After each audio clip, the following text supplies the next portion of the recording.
Hi friends, എല്ലാവർക്കും നമസ്കാരം. ഇന്ന് ഞാൻ നിങ്ങളോട് ഷെയർ ചെയ്യാൻ പോകുന്നത് ക്ലെമാറ്റിസ് പ്ലാന്റിനെ കുറിച്ചാണ്. ഇതൊരു ഫ്ലവറിംഗ് ആയിട്ടുള്ളൊരു പ്ലാന്റാണ്. ഇത് പുറകിൽ കാണുന്നതാണ്.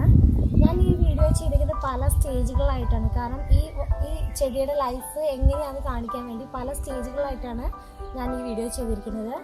ഇപ്പോൾ ഈ ചെടിയുടെ ഫ്ലവേഴ്സ് ഓൾമോസ്റ്റ് എല്ലാം പോയി അവിടെ ഇവിടെയൊക്കെ ആയിട്ട് ഒന്നോ രണ്ടോ ഫ്ലവേഴ്സ് നമുക്ക് കാണാം.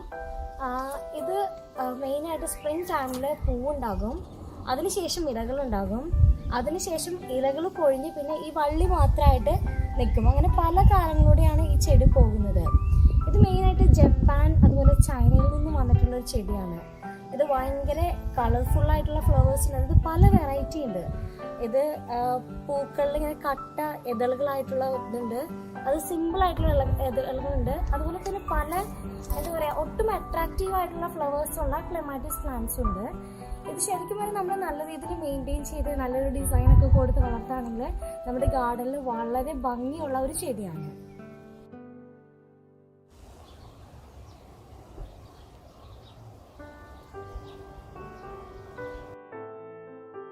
ക്ലെമാറ്റിസ് പ്ലാന്റിൻ്റെ വൈറ്റ് കളർ വെറൈറ്റി. ഇത് സാധാരണ പൂവിടുന്നത് ഏർലി സ്പ്രിങ് തുടങ്ങിയാണ്. ഇപ്പോൾ ഏകദേശം പൂവൊക്കെ തീരാറായി, എന്നാലും കുറച്ചൊക്കെ ഫ്ലവേഴ്സ് ഇതിൽ കാണാം. ക്ലെമാറ്റിസ് പ്ലാന്റ് ഇങ്ങനെ പടർന്നു പിടിക്കാൻ വേണ്ടി അതിനൊരു സപ്പോർട്ട് വേണം. ഇവിടെ ഞങ്ങൾ യൂസ് ചെയ്തിരിക്കുന്നത് ഗാർഡൻ നെറ്റാണ്. അതിലൂടെയാണ് ഇതിങ്ങനെ പടർന്നു പോയിരിക്കുന്നത്.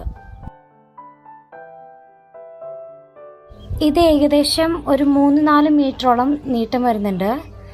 ഇത് 2 ചെടികളുണ്ട്. ഇത് ഏകദേശം കാൽക്കുലേഷൻ വെച്ചാണെങ്കിൽ ഇത് 2011-നും 2012-നും ഇടയ്ക്കാണ് ഇത് പ്ലാൻ ചെയ്തിരിക്കുന്നത്. ക്ലെമാറ്റിസ് പ്ലാന്റിൻ്റെ വേരുകൾക്ക് എപ്പോഴും നല്ല ഈർപ്പം ആവശ്യമാണ്. നമുക്ക് ഗാർഡൻ മൾച്ച് അതുപോലുള്ള സാധനങ്ങൾ വെച്ചിട്ട് അതിൻ്റെ വേരുകൾക്ക് നല്ല ഈർപ്പം പ്രൊവൈഡ് ചെയ്യാൻ പറ്റും. ഇതിൽ കാണാൻ പറ്റും ക്ലെമാറ്റിസ് പ്ലാന്റിൻ്റെ ബ്രാഞ്ചസ് ഇങ്ങനെ എക്സ്ട്രാ പുറത്തേക്ക് തള്ളി നിൽക്കുന്നത്. ഇത് എപ്പോഴും വെട്ടിയൊരുക്കി നിൽക്കണം. ഇതിൽ പറയുന്നത് മിനിമം ആനുവലി എങ്കിലും ഇത് ട്രിം ചെയ്യണമെന്നാണ്. അങ്ങനെ ട്രിം ചെയ്ത് കഴിഞ്ഞാൽ നെക്സ്റ്റ് ഇയറിൽ നല്ല രീതിയിൽ ഫ്ലവേഴ്സ് ഉണ്ടാകും. അതുപോലെ തന്നെ നമ്മുടെ ഗാർഡൻ വളരെ ഭംഗിയായിട്ട് നല്ല നീറ്റായിട്ട് നിൽക്കുകയും ചെയ്യും.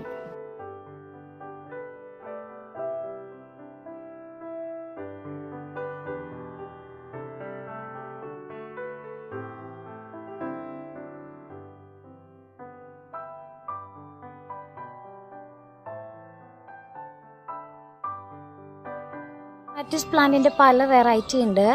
അത് അതിൻ്റെ പൂവിനെയാണ് ഡിപ്പെൻഡ് ചെയ്യുന്നത്. അതായത് പൂവിൻ്റെ കളറ് മിക്സഡ് കളറായിട്ടുള്ളതുണ്ട്, പർപ്പിൾ ഷെയ്ഡ്, അങ്ങനെ പല വെറൈറ്റി ക്ലെമാറ്റിസ് ഫ്ലവേഴ്സ് കാണാം നമുക്ക്.